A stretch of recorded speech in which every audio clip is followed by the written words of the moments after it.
Hello, welcome to Lemon's Juice, where we talk anything and everything entertainment. I'm, of course, the Lemon himself, Zeke Lamone, and this is my review for Monday Night Raw of June 24th, 2024. But before we get into that, let's get the house clean out of the way, shall we? I'm going to leave a like, comment below, let me know your thoughts on this week's episode of Raw, and of course, hit that subscribe button as it helps me grow into my YouTube career. I would greatly appreciate it. Now, with all that out of the way, let's get into the review. So, another very solid episode of Monday Night Raw. They have really gained momentum. I know post-Mania, it was always going to be that hangover, if you will, from Backlash and King and Queen of the Ring, where it really was a little bit slow. It was like none of the stories were really clicking. It just kind of like, well, placing pieces here and there. But ever since post and King and Queen of the Ring, and then even more after Clash at the Castle, they have really turned the rev on the engine quite a bit as we head towards SummerSlam, because Money in the Bank looks like a very solid card, and it does look like we have all of our matches, which we'll definitely talk about, because there is one particular thing about the card that really is a kind of like a sore thumb to me. But all the stories are just really hitting, and it's not even just about building to the pay-per-view. We'll get storylines that are just focused on TV, and it really is starting to really connect very well, like Karrion Kross versus the New Day, or the Final Testament versus the New Day. Look, this match is probably never going to be on a premium live event. It could possibly get on SummerSlam. Depends on how beefy they want to make it. It is still one night. If SummerSlam was 2 nights, I would think it would get on the card. But since it's still one night, I do think some things are going to be taken out. And this might just stick as a TV program that ends on Monday Night Raw, which you do need some of those storylines, absolutely. But I do think Karrion has really found his lane, if you will, with just kind of being a gaslighter and just manipulating and changing and just tweaking the story a little bit.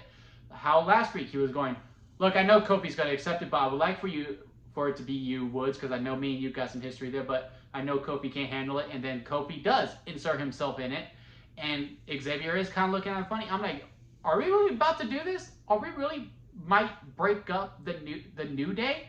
And then, of course, during the match, it was fairly short. I mean, it was during that third hour where the only thing that really matters is the main event once we get to the 9 o'clock hour my time, or the 10 o'clock hour up here on the East Coast, that they're having their match. And it's fine for the most part. It's really nothing to really remember.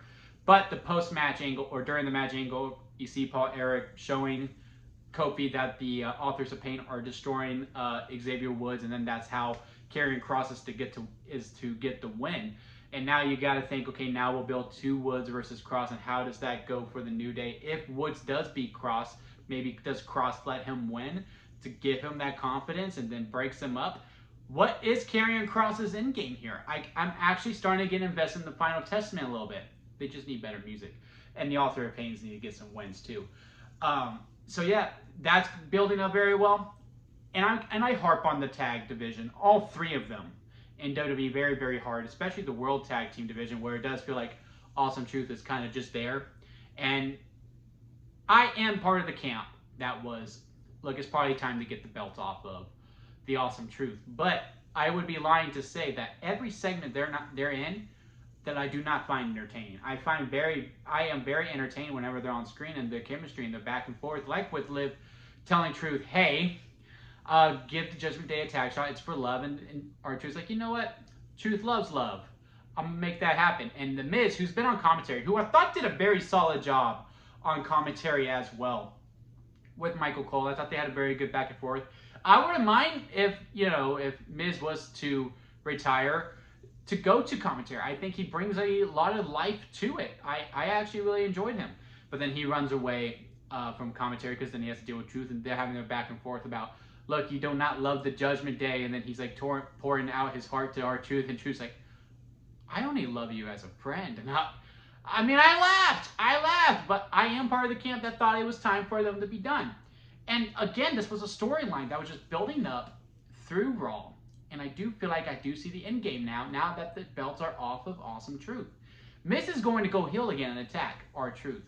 Is this another match that goes at SummerSlam? I don't know. Again, it just depends on how beefy they want to make the card. I do think SummerSlam at least gets to 8 matches. Is that one of the 8? I don't know, because I could also see them doing all the titles at SummerSlam and making SummerSlam like a night of champions, and all eight matches are title matches. Maybe Awesome Truth gets a rematch against the Judgment Day at SummerSlam. I don't know, but I do think at some point it is R-Truth versus The Miz, where The Miz does finally bring out that full heel energy that we do know that he can handle very, very well, and then he can go on and maybe do some more things, maybe gets a run at the IC title again, or hell, he could probably get his way back to the main event scene. But the main event scene is very, very, very beefy. Also, with how Judgment Day winning the tag titles again, with the help of Liv Morgan, I'm kind of over the Judgment Day being tag team champions. I get it, it's now Finn and JD. And it does make sense with the storyline with Liv Morgan helping them. Completely get it. It's just one of those weird things where I'm just like, I wanted the titles off of Awesome Truth, but I don't really know if I want it to be the Judgment Day. I'm going to wait and see. I mean, the pending clock where Damian Priest, and it looks like both Damian and Rhea now are going to be kicked out of the Judgment Day and turn full face against them. Because I could see Liv taking over. Does Dom stay in? I don't know, because I am now part of the camp of that, okay, Dom is actually innocent and is not in cahoots with Liv, but it's Finn and Liv who are pulling the whole entire strings. And that will be the new Judgment Day of at least JD, Finn, and Liv Morgan. And they would have all the gold, technically. Right now, Judgment Day has all the gold again, so they can say they run Monday Night Raw. Moving on to the main event scene, got 3 programs going on. Again, that are just all hitting on cylinders. We'll kick off with Drew McIntyre. He kicked off the show, technically, because as they were explaining why Pat McAfee wasn't there, they weren't getting into it. A lot of people thought it was the Wyatt Sick. I was also one of them. I was like, oh, the Wyatts got to him before. But no, turned down, Pat had a tragedy. So all condolences to him and his family. Hope they are doing well. If you don't know, he posted the clip on his social handles. I don't think it's really mine to say because, again, it is a personal tragedy. Just look up his socials, and you will see the story. He's not hiding it. I just don't think it's my place to say. But anyway, as they were explaining, Drew comes out, no music. It feels very real because, Drew quit. And he's talking about how, haha, I got one over on CM Punk, which to me is the best program going in WWE again. I do think it should main event SummerSlam, but it has already been reported that Solo and Cody will main event SummerSlam, which is fine. It's really fine. Because it's the angle and the match that's the main event. It's not necessarily the match that is the main event, because you know what's going to happen when Solo and Cody face.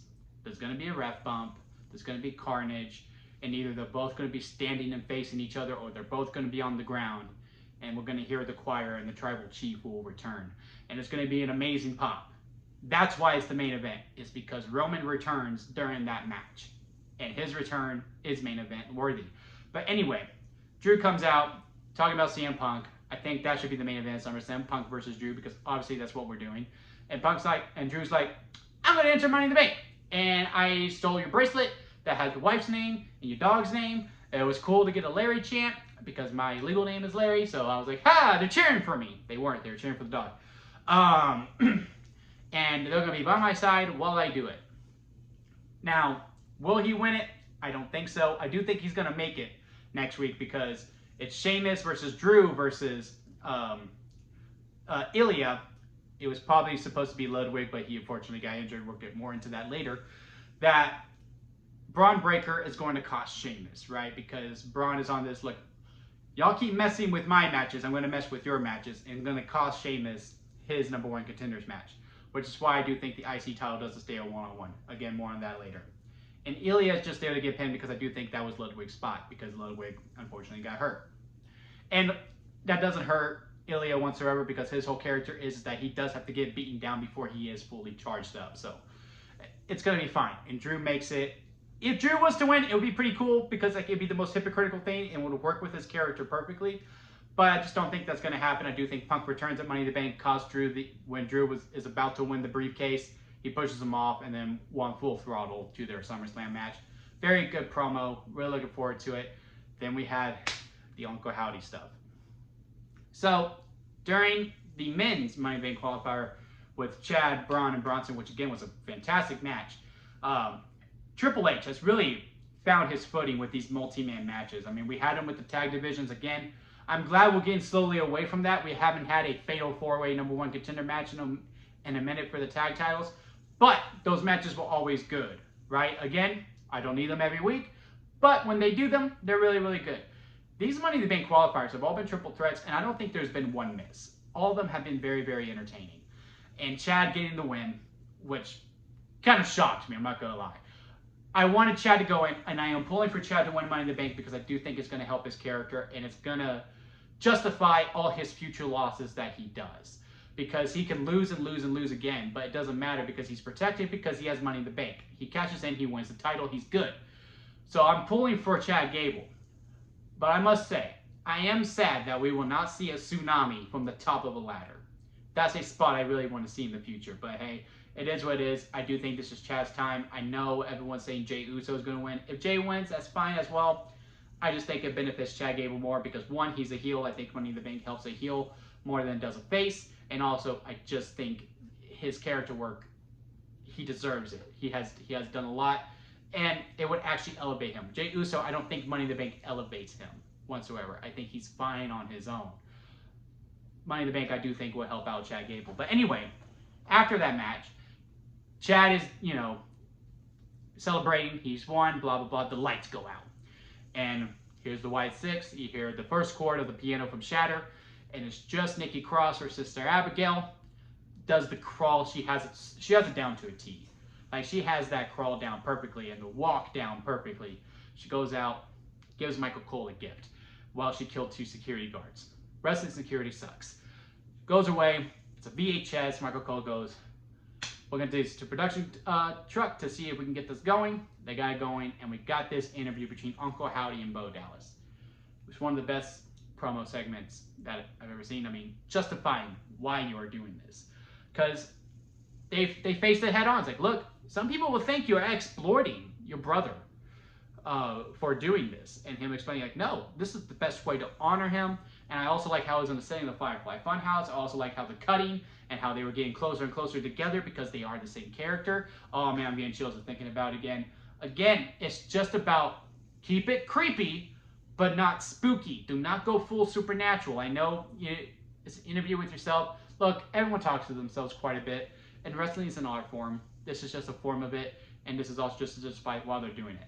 I would also hope that maybe we do this with all of the members of the Wyatt Sick, where Uncle Howdy is interviewing them, and we start showing their transformation. You don't need to show them getting closer because, again, that's restricted to Bo.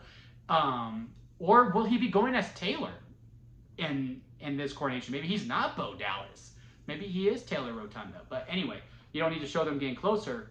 You can just show every time you cut to them, or when they do the static, you see the mask forming and it starts getting a little bit more full as it goes. Oh, I hope they do that. It's going to be so great. I'm all for the long run with this Wyatt Sick because, again, you got 5 members that you got to move up a little bit. But I do think their first match is at SummerSlam. It's just a matter of who. I don't know if it's Chad Gable because I do think we're probably going to do Chad Gable versus Otis at SummerSlam. But, man, I'm just really excited to see great, amazing promo from Bo Dallas or Taylor or Uncle Howdy, whoever you want to call him. He's hitting it with stride because, like, I was thinking, like most people, is that it's going to be really hard to do this one because the only reason Bray was able to come back and keep it very interesting because he was so good at promo skills. I didn't think Bo Dallas or Taylor Rotunda had that in him. He's starting to change my tune a little bit. He said, shut up, sit down and listen. And I was like, okay, and I am. And he knocked it out of the park. Now, to the final part of our main event scene. Again, the main event scene is just really, really beefy. It is with Damian Priest and Seth Rollins raising the stakes a little bit. Now Seth is saying, look, if you win, I'll never challenge you for the title again. As long as you're champion, I won't go for it. However, if you lose, you must leave the Judgment Day. So maybe this is when we finally do that hit and we finally split them up. I think Damian's starting to get more comfortable with the promos too. He's matching Seth Rollins very well to me. I think they are bouncing off of each other very well because the story is very similar. And again, it just seems like Damian's being a little bit more authentic, where he is kind of like that fighting champion where he does wants to do things on his own. He doesn't want the help. At Backlash, he told Judgment Day, stay away, and they came out. Judgment Day was barred from ringside, and CM Punk came and helped him. He understands the noise, but he does want to go through with it. I would like if they just add a little bit more spice to it, make it a steel cage for Damian to be like, I will do this on my own. Put a cage around. Let's make sure that nothing happens. I think the story justifies for that, but hey, this is fine as well. I do think it's good cause for interesting segment between the Judgment Day and Damian Priest next week, because when he said, look, the Judgment Day need me more than I need them, and now Finn and JD are like, we got gold and we did it without you. You didn't show up at all. I don't know if we necessarily need you. Maybe you don't even need to worry about losing. You're out already. You're done.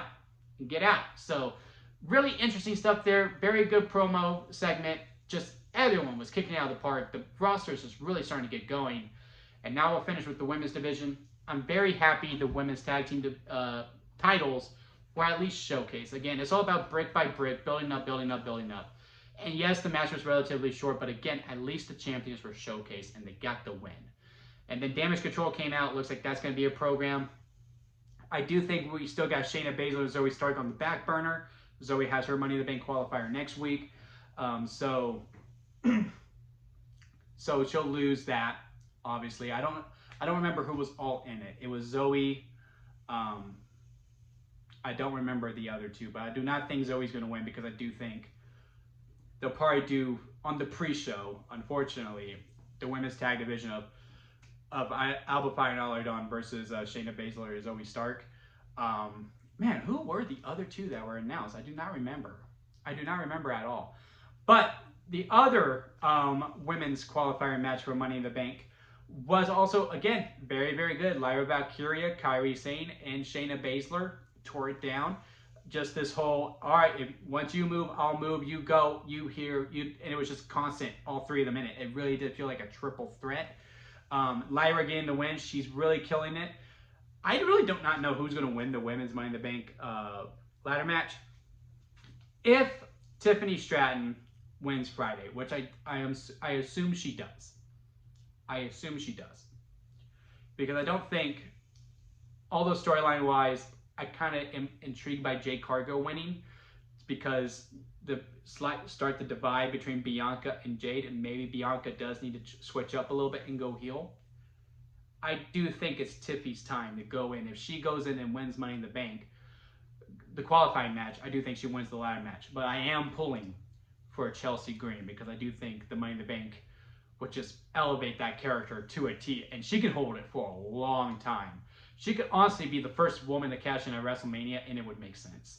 And again, she could cash in at WrestleMania, and it would make sense. She could also lose the Money in the Bank contract, and it will still make sense. Like, she can win it, cash in, and lose, and be the first woman, and it will still make sense. It's perfect. It's perfect for her. But I do think it's Tiffy's time. So, although I am liking what Lyra Valkyria is doing, and also, again, Damage Control is also being involved in the women's tag division. There is a story there. I do think it's Friday night who wins the Money in the Bank contract for the women anyway. And then the women's world title. And this is where I want to talk about Money in the Bank. So I don't think any other match is going to be added unless it's for the pre-show. Which will mean our 5 matches are the 6-man tag, Cody, Kevin, and Randy versus the Bloodline. Sami Zayn versus Braun Breaker, which I'm all for. Again, I like the match between him and Ludwig. I also like the spot where Ludwig went for a clothesline, but Braun just no-selled it and kept running the ropes, and Ludwig got hurt and like hurt his arm. He's like, oh, I was like, oh man, that was such a good spot. Really like that. Hope they keep that going.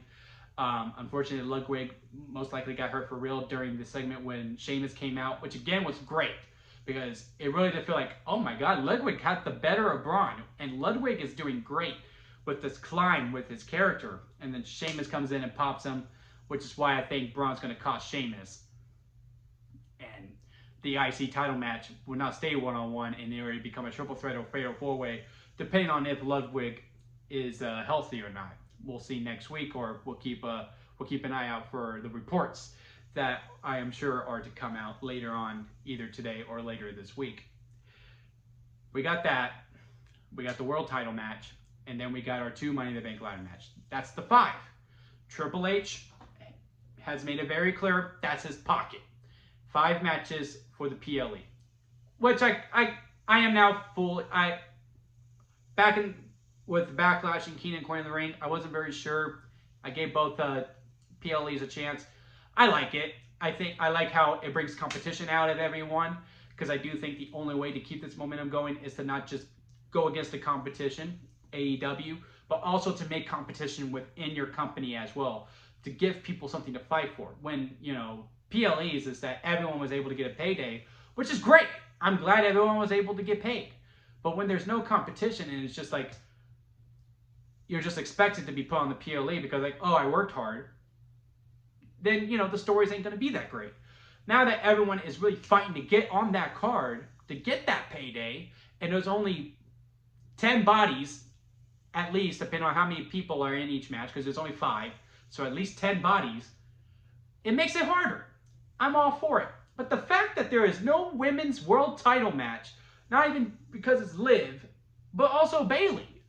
Your main women's titles can't get on a PLE? I know SummerSlam is right around the corner and they're both going to be defended on it, but that just irks me because we're doing Liv versus Selena next week, which, granted, it came out of nowhere. I liked the promo segment between Liv and Zelina. I thought Zelina delivered fire on the mic. I hope they let her keep talking like this, where they just let, I do believe she's from New York, the New Yorker come out of her, and just, you know, taking no BS, if you will. I think it will work as a face. I hope they continue to let her do that, because on some of these promos, it was like babyface promo 101. And it just didn't feel authentic. Zelina felt very, very authentic last night on Raw. And she did, to me, wonderfully. And, you know, Liv saying, you know, Daddy Dom. I was like, damn, Dom, I don't know how you don't fold at this point. The whole segment was great. And it would have been nice, you know, on Money in the Bank, I know it would have been a buffer. And then we move on to SummerSlam. The fact that it's next week on Raw, and I get it, you know, you can only have so many places on the card, and those 5 matches are great matches. Don't get me wrong. I have no idea which match I would take out. I truly don't. Because I do think all 5 matches deserve to be on the PLE. Just make this the 6 and give us a women's world title match as well. At least one of them. Give Bayley something. Give Liv something.